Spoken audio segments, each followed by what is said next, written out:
Look, gang, Carolina Jackpot coming at you. It's Saturday afternoon, almost noon. Gamecocks got spring game tonight at Williams-Brice, 7 p.m. over on the ESPN Network Plus. Make sure you have yourself a TV provider, and you can actually watch that on your ESPN app. You got to have a TV provider to do all this stuff. Just another way to get money from you, I guess. But looking forward to seeing what the defense can do tonight. Offensively, I think South Carolina has the potential to be really good this year. Now, I know nothing about Dowell Rudy Bob Loggins, the offensive coordinator, especially at the college level. As far as calling plays, I don't know that he's ever called plays at the college level. We know that he called plays at the NFL level, and he was one of the worst at it. It's a totally different ball of wax. I'll give him a shot. Because it's all I can do. I'll support him until he gives me a reason not to support him any longer. I think the defense may be a question mark this year for the Gamecocks, especially early on. And the opponent that you open up with in Charlotte, Bank of America Stadium, or home away from home, North Carolina can definitely exploit that, especially in that defensive secondary with Drake May, if it's not operating at a high enough level in week one. In other news for the Gamecocks, yesterday was a big day. We had a silent commitment from Josiah Thompson, the big 6'6", 280-pounder out of Dillon, South Carolina, which is pretty close to the North Carolina state line. It's on the way to Fayetteville and Lumberton. So if you're going to those two places, I don't know, you may have something else going on. People say Dillon's on the way to the beach. Dillon's really not on the way to the beach. Second big four-star commitment for the Gamecocks in this 2024 recruiting class. I mean, I don't know what to say. I mean, we're recruiting at an insane level on the line of scrimmage under Shane Beamer, one which we really haven't in the past. And with these kids, they're not going to be on the field at South Carolina for at least a year. But just with their commitment and the fact that they're going to be coming here next fall, or next January, it's going to push the kids that you have out there right now to be even better, just to play just a little bit better, elevate their game just one little notch, because they know there's somebody else knocking at your door to take that spot, or, which I hope's not the case, maybe you're planning on hitting the transfer portal after this year. Maybe you're going to elevate your game still, right? Because if you're going to hit the transfer portal, you want to be able to have your pick of teams to go to. You don't want to have to be, somebody's third or fourth choice to come look for. So all that's good. And then two, if you're recruiting at a high level on the line of scrimmage, especially on the offensive line, skill players, high-level skill players are going to be more attracted to your program. And I'm talking quarterbacks, running backs especially, are going to be more attracted to your program than they are if you're recruiting at just an average-ass level on the line of scrimmage, right? Because these kids are coming there, they're coming there to succeed.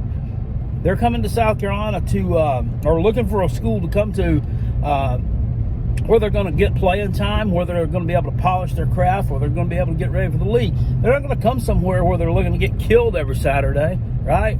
So that too, I mean, there are just so many benefits to what Shane Beamer is doing right now that it's really uncanny. And right now it's all on paper.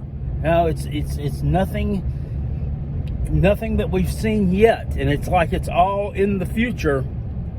But I think 2023 is really a pivotal year. South Carolina with those transfer portal losses, with some of the losses of kids to the NFL, with your Cam Smiths or your Darius Rushes in the defensive backfield, there's potential there. You can take a step back, and I don't want to see it. And we can't afford to take a step back. We just simply cannot afford to take a step back. So if the defensive backfield is not going to be as good, then the throw game just has to be that much better to make up for it. The defensive line has to get better. Just so many variables, so many things going on there. One thing that a lot of people have been talking about is the Florida spring game. from Thursday night. Look, they ended up tied at 7 at the end of the thing. Billy Napier or somebody put some time on the clock so the kid could kick a game-winning field goal. I mean, somebody's got to win, somebody's got to lose. They probably had some kind of superlative for the winners, so that's probably why he did that. Look, a lot of people are they're bashing the Gators over this. It's the worst Florida team that we've seen. I'm not particularly sold on that. To me, it looked like Jack Miller, or whatever his name is, who I guess he's going to be the backup quarterback to Graham Mertz. He looked better than he did against Oregon State in the LA Bowl back in December. But I mean, how much of that is the fact that he was facing a limited pass rush? And when I say limited, yes, they can go all out on the rush.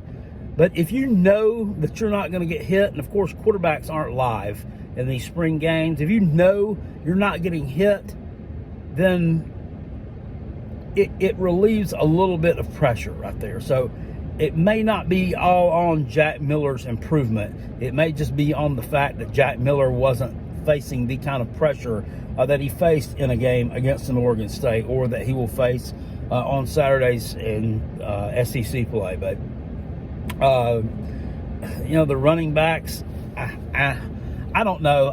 I don't want to trash talk Florida too much, because when we played them this past season, we absolutely got embarrassed. That's one thing that we have got to get past as a program. And I thought that we had done it. I thought that we had done it with the wins last year against Kentucky, with the win against Texas A&M, in that I thought we had elevated ourselves to the point where we are now able to maybe start beating the teams that we should beat. Beating the teams that you should beat.